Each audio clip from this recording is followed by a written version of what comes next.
विद्यार्थी मित्रांनो, आज आपण ओहम्स लॉ शिकणार आहोत. ओहम या शास्त्रज्ञानं करंट आणि पोटेन्शियल डिफरन्स यांच्यात रिलेशन काय आहे ते सांगितलं. ओहमनं वेगवेगळे एक्सपेरिमेंट्स केले आणि त्यातून त्यांनी असं सांगितलं की एखाद्या कंडक्टिंग वायरमध्ये, आता ही वायरच आहे, ही कंडक्टिंग वायर आहे, या वायरमधून जेव्हा करंट वाहतो तो करंट नेमका किती असतो किंवा कशाच्या प्रमाणात वाढतो किंवा कमी होतो. तर ओहमच्या असं लक्षात आलं की जर दिलेल्या कंडक्टरच्या दोन टोकांमध्ये जे पोटेन्शियल डिफरन्स आपण लावतो, पोटेन्शियल डिफरन्स आपण कसं ॲप्लाय करतो, दोन्हीच्या मध्ये सेल जोडून. हे दोन टोकं आहेत, या दोन टोकांच्या मध्ये पोटेन्शियल डिफरन्स कसं लावणार, तर हे दोन टोकं सेलच्या दोन टोकांना जोडून. एक सेल जोडला तर त्याचं पोटेन्शियल डिफरन्स साधारण 1.5 व्होल्ट असतं. दोन सेल जोडले तर ते डबल होईल, 3 व्होल्ट होईल.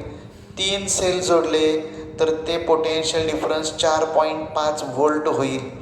अशा रीतीनं आपण सेलची संख्या कमी जास्त करून पोटेन्शियल डिफरन्स बदलू शकतो. तर ओहमनं काय केलं, दिलेल्या वायरचं पोटेन्शियल डिफरन्स बदलून बघितलं आणि त्याच्यातून वाहणारा जो करंट आहे तो करंट पण मोजून बघितला. करंट कसा मोजतात, तर ॲमीटर नावाचं एक इन्स्ट्रुमेंट असतं. ते इन्स्ट्रुमेंट त्या वायरच्या मध्ये जोडलं की त्यातून जाणारा करंट आपल्याला मोजता येतो.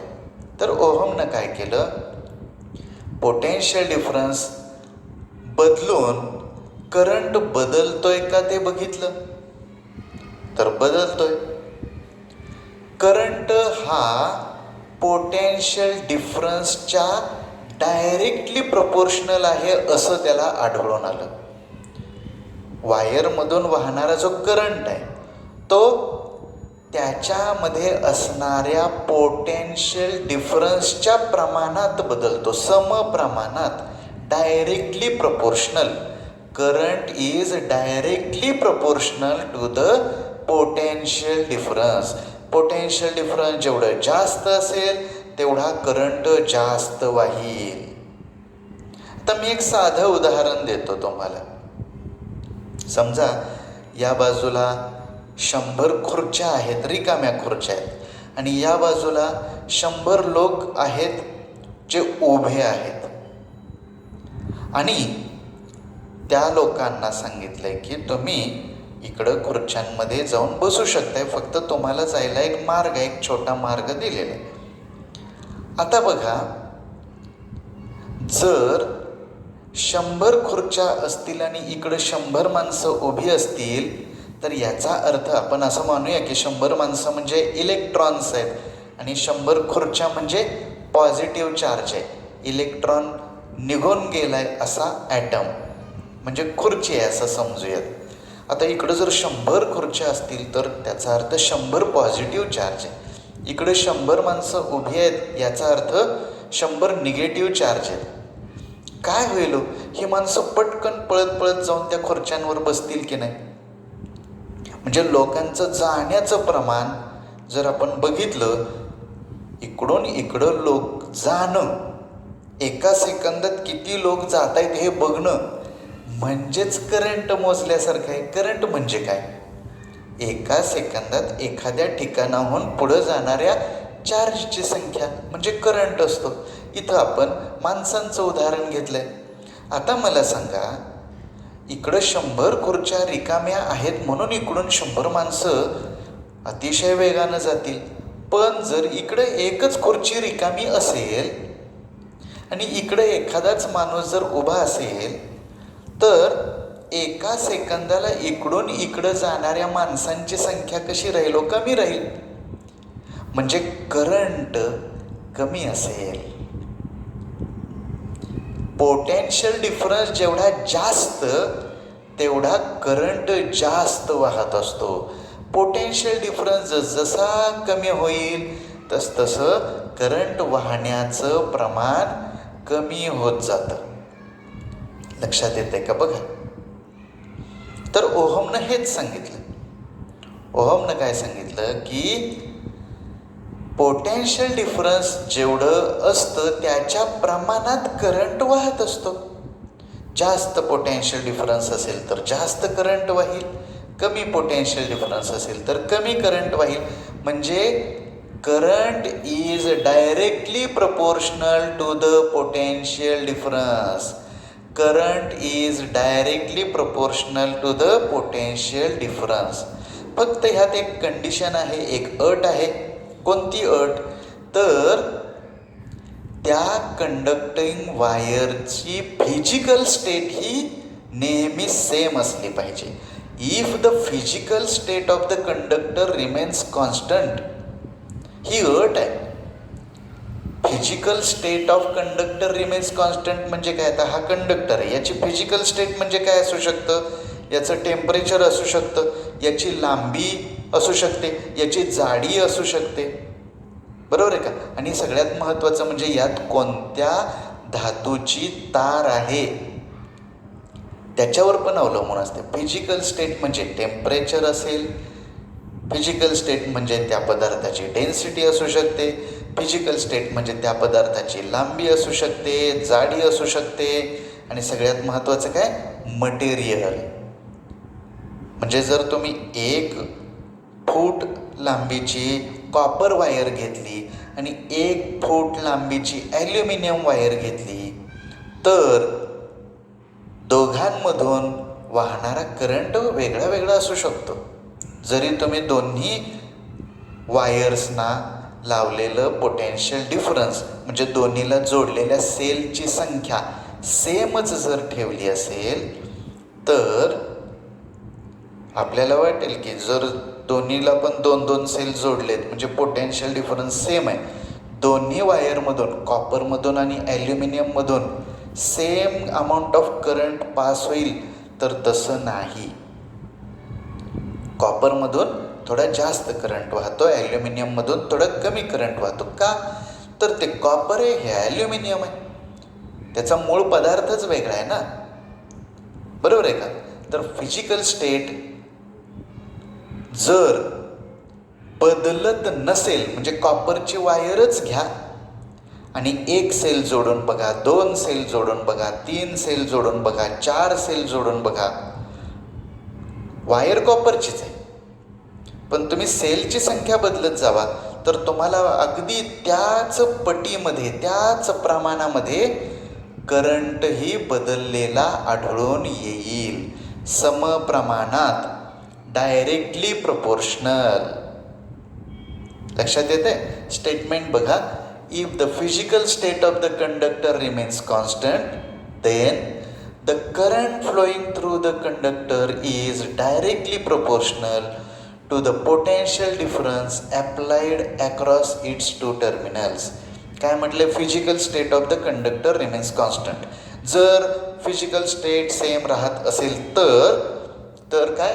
The current flowing through the conductor, pass होणारा जो करंट आहे तो is directly proportional to the potential difference.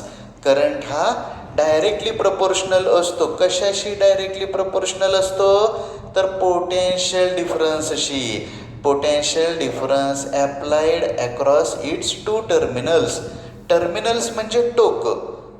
एवढी वायर जर आपण घेतली तर इकडं एक टर्मिनल झालं आणि इकडे एक टर्मिनल झालं. या 2 टोकांच्या मध्ये आपण किती पोटेन्शियल डिफरन्स लावतोय म्हणजे किती सेलमध्ये जोडतोय त्या प्रमाणात किती करंट वाहणार हे ठरेल. Okay. Physical state means temperature, length, area of cross section, material etcetera. तर हा होता ओहमचा लॉ. आता आपण याचं मॅथमॅटिकल एक्सप्रेशन पण बघूयात. अतिशय सोपा आहे ओहमचा लॉ. कोणीही सांगू शकेल असा आहे. परीक्षेला अनेकदा विचारला जाऊ शकतो आणि हा इलेक्ट्रिसिटीतला बेसिक लॉ आहे, लक्षात ठेवा. तर आपण असं मानूयात, let I be the current and V be the potential difference. P D म्हणजे potential difference across a given conductor. दिलेल्या कंडक्टरच्या दोन टोकांमध्ये लावलेलं पोटेन्शियल डिफरन्स व्ही या अक्षरानं आपण दाखवूया आणि त्यातून वाहणारा करंट आय या अक्षरानं दाखवूया. अकॉर्डिंग टू ओहम्स लॉ, ओहमच्या नियमानुसार करंट हा कोणाशी डायरेक्टली प्रोपोर्शनल आहे? पोटेन्शियल डिफरन्सशी. I is proportional to V. Okay, I is proportional to V. आता तुम्ही 7वीत 8वीत शिकलेला असेल प्रोपोर्शनॅलिटी. जर दोन क्वांटिटीज डायरेक्टली प्रोपोर्शनल असतील तर त्यांचा रेशो सेम राहतो, कॉन्स्टंट राहतो. जर दोन फिजिकल क्वांटिटीज किंवा कोणत्याही, आपण मॅथ्समध्ये बघूया, दोन क्वांटिटीज जर एकमेकांशी डायरेक्टली प्रोपोर्शनल असतील तर त्यांचा रेशो कॉन्स्टंट असतो. मग इथं आय आणि व्ही हे जर प्रपोर्शनल आहेत तर त्यांचा रेशो पण कॉन्स्टंट घेऊयात. तर व्ही आणि आय यांचा रेशो आपण घेतोय व्ही अपॉन आय. आता पहा, आय अपॉन व्ही घेतला तरी कॉन्स्टंटच राहणार आहे, व्ही अपॉन आय घेतला तरी पण तो कॉन्स्टंटच राहणार आहे. हे लक्षात घ्या. ह्या दोन क्वांटिटी आहेत. I is proportional to V असंच लिहा, V is proportional to I असं लिहू नका. कोण कोणावर डिपेंडंट आहे हे लक्षात घ्या. करंट हा व्होल्टेजवरती अवलंबून असतो, करंट हा पोटेन्शियल डिफरन्सवर डिपेंड असतो. पोटेन्शियल डिफरन्स हे करंटवर डिपेंड नसतं. हे म्हणजे कसं आहे, कोण आधी आहे? आधी पोटेन्शियल डिफरन्स आणि त्याच्यामुळं करंट व्हायला लागलेला असतो. त्यामुळं आपण पहिल्यांदा आय लिहायचं, नंतर व्ही लिहायचं, हे लक्षात ठेवा. आता रेशो घेताना मात्र तुम्ही आय अपॉन व्ही सुद्धा कॉन्स्टंटच येणार आहे आणि व्ही अपॉन आय घेतल्यावरती पण कॉन्स्टंटच येणार आहे.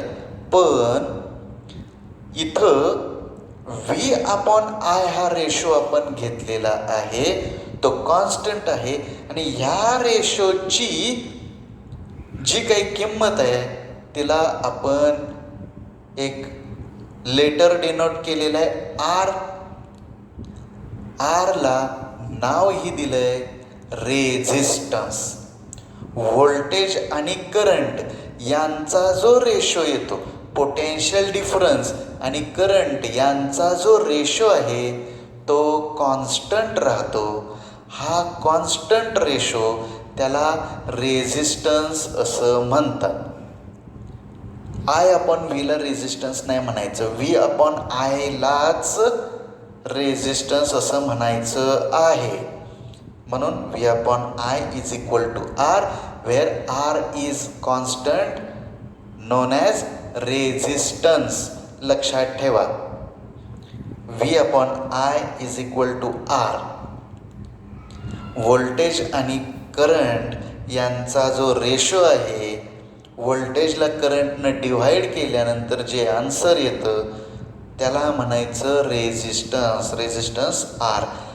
हाच फॉर्म्युला आपण थोडा चेंज करून पण लिहू शकतो.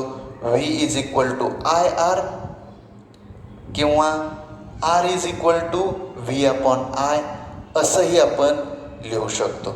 हे लक्षात ठेवण्यासाठी तुम्हाला मी एक ट्रिक सांगतो. हे पहा, तुम्ही या पद्धतीनं एक डिझाईन लक्षात ठेवा. वीर लक्षात ठेवा, वीर, वीर व्ही आय आर. इथं तिन्हीच्या तिन्ही फॉर्म्युले तुम्हाला दिसतील. V is equal to I into R, I is equal to V upon R आणि R is equal to V upon I. असे तिन्हीच्या तिन्ही फॉर्म्युले तुम्हाला यामध्ये लक्षात ठेवता येतील. रेझिस्टन्स म्हणजे नेमकं काय?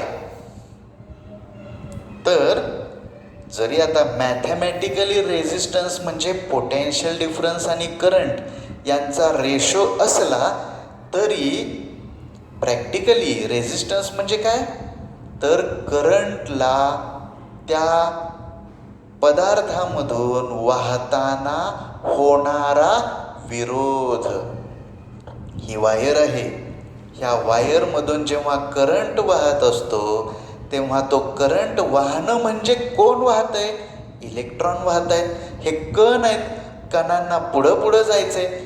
ते कण पुढं जाणार आहेत. पण ही वायर काय अशी पोकळ पाईपसारखी आहे का हो? नाही. त्याच्या आतमध्ये सगळी जागा भरलेली आहे. भरीव आहे ही वायर. ह्याच्या आतमध्ये ॲटम्स आहेत. तर काय होत असतं, जेव्हा एखाद्या कंडक्टरमधून वायरमधून इलेक्ट्रॉन पुढं जात असतात तेव्हा ते पुढं जाताना त्यांच्या मार्गामध्ये अनेक ॲटम्समध्ये येत असतात. त्या इलेक्ट्रॉनला धडकत असतात. तर ह्या पद्धतीनं इलेक्ट्रॉनच्या प्रवाहाला रेझिस्टन्स होत असतो, विरोध होत असतो. हाच तो रेझिस्टन्स. ठीक आहे. आणि त्याचा मॅथमॅटिकल फॉर्म्युला काय आहे? R=V/I. Potential difference divided by current R.